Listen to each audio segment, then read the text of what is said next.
Yang kedua, area yang menguasai manusia. Artinya manusia itu tidak diberikan kebebasan. Manusia itu tidak diberikan kehendak atau tidak boleh menolak kehendak dari Allah Subhanahu wa taala.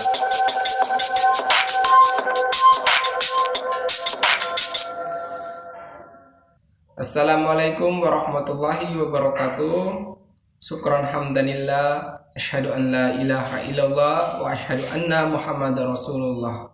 Amma ba'd. Yang pertama, sebagai hamba yang beriman, patut kiranya kita mengucapkan rasa puja dan puji syukur kita atas nikmat Allah Subhanahu wa taala.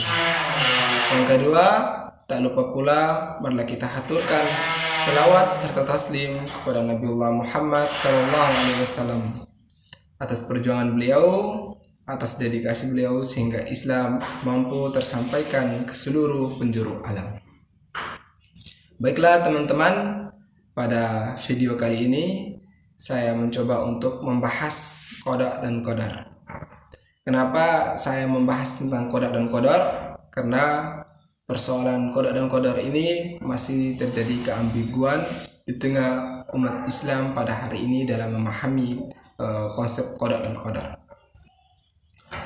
Konsep qada dan qadar ini sebenarnya tidak pernah terjadi perdebatan di masa Rasulullah SAW. Terjadinya problem atau polemik tentang qada dan qadar ini terjadi pada masa tabi'in atau mutakallim, di mana Islam pada masa itu melakukan ekspansi wilayah yang sebesar-besarnya, dan di wilayah tertentu memang sudah ada pemikiran khasnya atau pemikiran yang sudah tertancap duluan.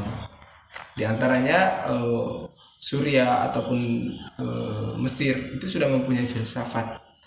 Yang kedua itu India itu sudah mempunyai filsafat, namanya itu filsafat Hindu-Buddha. Sehingga ketika para pemikir atau pendakwa Islam pada masa itu ingin menyelesaikan antara pemikiran setempat dengan Islam, justru mereka itu mengalami kebingungan dalam menetapkan posisi Islam yang sebenarnya.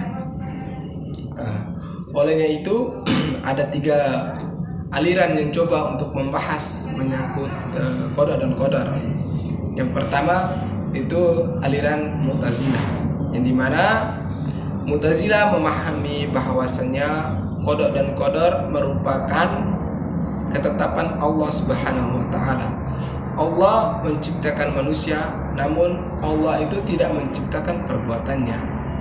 Nah, Allah itu hanya menciptakan manusia, dan manusia itu mempunyai kebebasan untuk melakukan perbuatan, dan itu tidak diciptakan oleh Allah Subhanahu wa taala.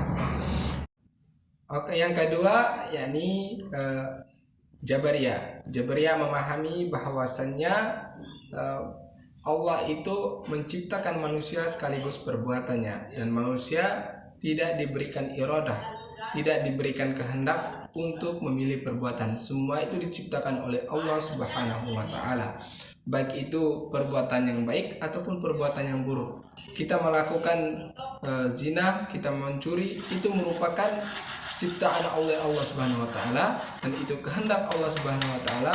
Manusia tidak diberikan kebebasan untuk memilih. Ahlus sunnah wal jamaah. Ahlus sunnah wal jamaah ini terkenal dengan kasab ikhtiarinya, yang dimana Allah itu menentukan kehendak tatkala manusia itu berbuat. Contoh, ketika saya memegang HP, Allah itu baru menentukan kehendaknya. Aliran tersebut sudah salah memahami konteks qada dan qadar, yang dimana mereka tidak memetakan atau tidak memisahkan di mana area yang dikuasai oleh manusia dan area di mana. Ketiga aliran tersebut sudah salah memahami tentang konsep qada dan qadar. Nah, lalu hakikat qada dan qadar yang sebenarnya itu apa? Kita semestinya harus memetahkan antara area yang tidak dikuasai oleh manusia dan mana area itu yang dikuasai oleh manusia. Area yang dikuasai oleh manusia atau biasa yang disebut dengan nizamul wujud atau yang di luar nizamul wujud